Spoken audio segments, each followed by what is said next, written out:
Asia میں بسا ایک ایسا ملک جو دیکھنے میں بے انتہا خوبصورت اور حسین ہے، اتنا کہ آپ کو سوئٹزرلینڈ بھول جائے، اور سستا اتنا کہ انتہائی حسین اور کم عمر لڑکی آپ کو صرف $5 میں مل سکتی ہے۔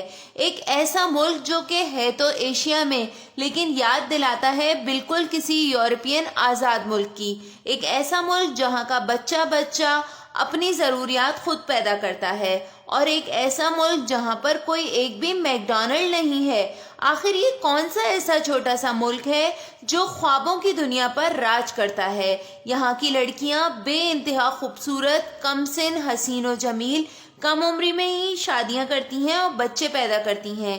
ان کے بعض بچے بغیر شادی کے پیدا ہوتے ہیں جن کے باپ کا نام بھی ان کو نہیں معلوم۔ یہ ایک ایسا ملک ہے جہاں گائے بھینس کے ساتھ آپ کو عورت کا دودھ بھی بکتا ہوا ملے گا۔ ایشیا کا وہ واحد ملک جہاں آپ کھل کر مکمل عیاشی کر سکتے ہیں۔ ایک ایسا ملک ایشیا کا جہاں آپ ایشیا میں رہ کر لیسبینین، گے اور ٹرانسجینڈر ہونے کے بھرپور مزے لے سکتے ہیں۔ براعظم ایشیا میں بسا ایک ایسا ملک۔ تو اب میں آپ کو زیادہ انتظار نہیں کراؤں گی، بلکہ میں بتاؤں گی کہ یہ کون سا ملک ہے۔ براعظم ایشیا میں بسا ہوا یہ ملک جس کا نام ہے کمبوڈیا۔ کمبوڈیا کا official name state of kingdom of Cambodia ہے۔ کمبوڈیا میں بادشاہت کا نظام حکومت رائج ہے۔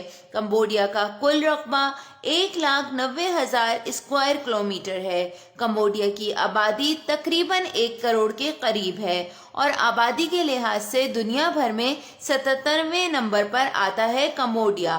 کمبوڈیا ایک ایسا ایشیا کا ملک ہے جو کہ بے انتہا غریب ہے۔ غربت کی دلدل سے نکلنے کے لیے یہاں کے لوگ سکون اور چین دیتے ہیں سیاحوں کو۔ سیاح اگر ان کو $5 دے دیں تو یہ اپنی حسین اور کم عمر لڑکی آپ کے حوالے کر دیں گے۔ نہ صرف یہ بلکہ یہاں کی لڑکیوں کو سیاحوں سے اس حد تک دلچسپی ہے کہ یہ 1-2 دن کی پیسوں کی ان سے بات نہیں کرتی، بلکہ ہفتہ ہفتہ ان کے ساتھ رہنا چاہتی ہیں۔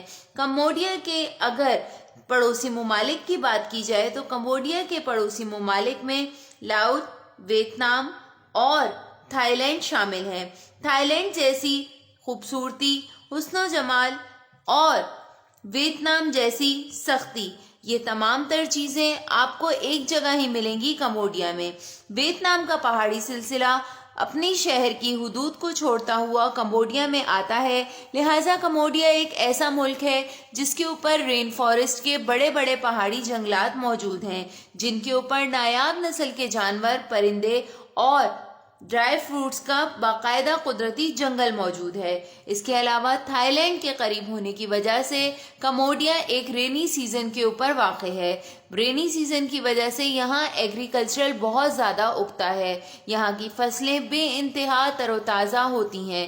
یہی وجہ ہے کمبوڈیا میں چاول 700 سے زائد اقسام کا پایا جاتا ہے۔ کمبوڈیا کا چاول پوری دنیا میں ایکسپورٹ ہوتا ہے اور نہایت شوق سے کھایا جاتا ہے۔ کمبوڈیا ایک ایشیا کا ایسا ملک ہے جس میں یورپ کی جیسی عیاشی آپ بالکل ایشیا میں رہ کر سکتے ہیں۔ یہاں پر آپ کو عیاشی کی مکمل ترین آزادی ملتی ہے۔ یہ ایک ایسا ملک ہے جو کہ دیکھنے میں اپنے لینڈسکیپ، ماؤنٹین رینجز اور خوبصورت حسین و جمیل بیچز کی وجہ سے پوری دنیا میں مشہور ہے۔ کمبوڈیا کو منی سوئٹزرلینڈ آف ایشیا بھی کہا جاتا ہے، اور کیوں نہ کہا جائے۔ کمبوڈیا جتنا حسین اور دلکش ہے، اس میں رہنے والی لڑکیاں اتنی ہی نازک اندام اور نت نئے فیشن کرنے والی ہیں جتنی کوئی بھی یورپین ملک کی لڑکیاں ہوتی ہیں۔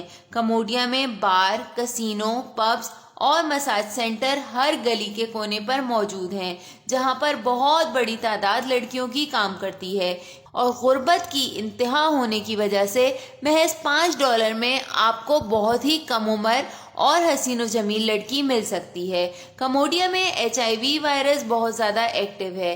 یہی وجہ ہے کہ ایک جانب کمبوڈیا کی حکومت تو دوسری جانب ان کے لیے یہ شرط بھی ہے کہ وہ اپنے خاص لمحات میں پروٹیکشن استعمال کریں اور گاہکوں کا بھی HIV ٹیسٹ سرٹیفکیٹ ضرور دیکھیں، اور گاہکوں کو پابند کیا جاتا ہے کہ ان لڑکیوں کے پاس HIV سرٹیفکیٹ ضرور ہونا چاہیے۔ کمبوڈیا آپ کو شراب، پبز، کسینو استعمال کرنے کی مکمل آزادی دیتا ہے۔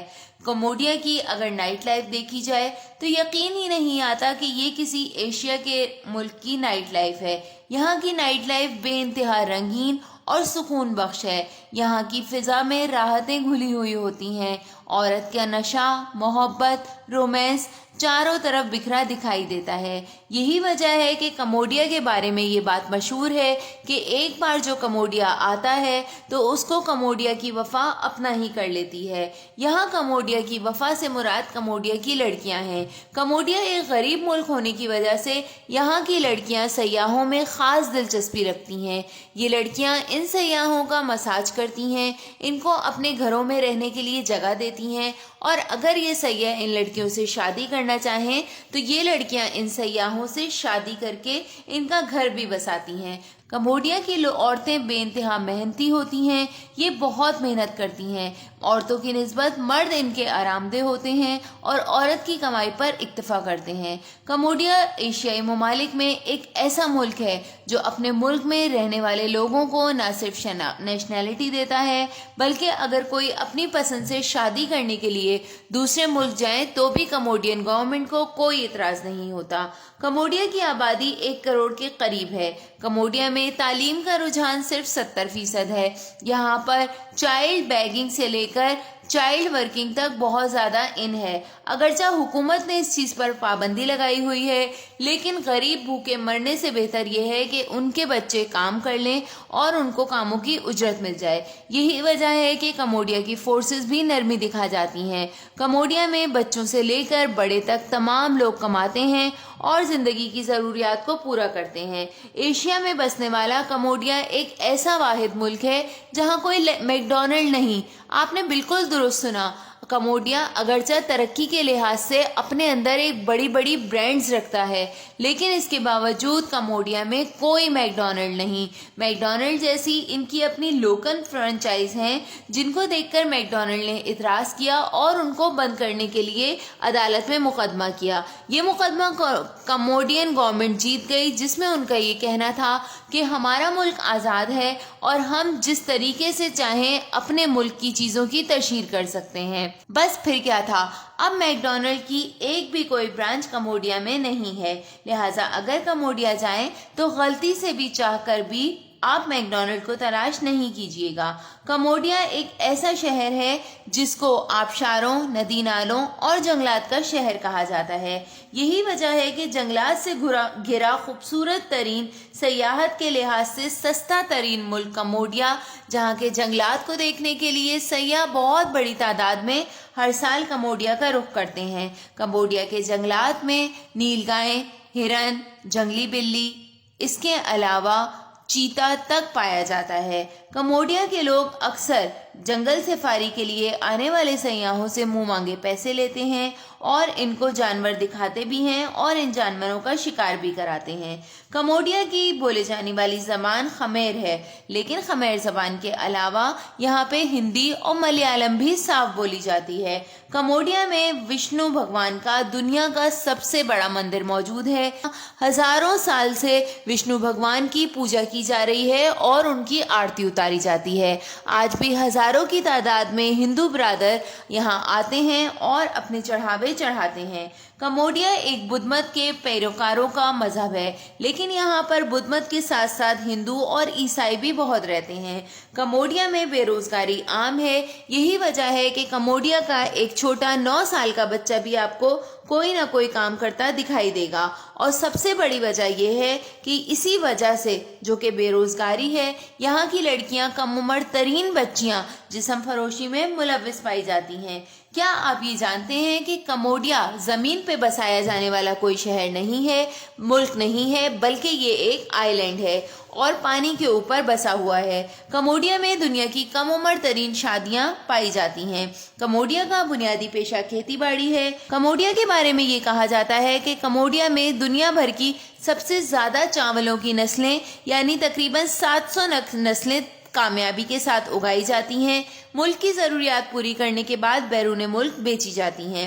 کمبوڈیا میں مرنا نہایت مہنگا ہے۔ یہاں مرنے کے اوپر ایک خاص ترین فیسٹیول منایا جاتا ہے جس کے دوران ناچا گایا جاتا ہے، آنے والے مہمانوں کو کھانا کھلایا جاتا ہے اور میت کی تدفین 3 دن تک جشن منانے کے بعد کر دی جاتی ہے۔ کمبوڈیا دنیا کا ایک واحد ملک ہے جہاں سالگرہ نہیں منائی جاتی۔ سالگرہ والے دن غم اور دکھ کا اظہار کیا جاتا ہے اور دیگر عبادت گاہوں میں جا کر درازی عمر کی دعا کی جاتی ہے۔ کمبوڈیا کے 70% لوگ تعلیمی یافتہ ہیں اور غربت کی انتہا کی وجہ سے 30% لوگ غیر تعلیمی یافتہ ہیں۔ کمبوڈیا گوشت خوروں اور شراب نوشی کرنے والوں کا ملک ہے، لہٰذا اگر آپ ایشیا میں رہتے ہیں اور آپ سیر و سیاحت یورپ کی کرنا چاہتے ہیں، کمبوڈیا جانے کے لیے ویزا پالیسی نہایت آسان ہے۔ پوری دنیا سے یہاں ٹورزم کے لیے پورا سال ویزا ملتا ہے۔ تو اب آپ لوگ کمبوڈیا کب جا رہے ہیں کمنٹ سیکشن میں ضرور بتائیے گا۔ Thanks for watching.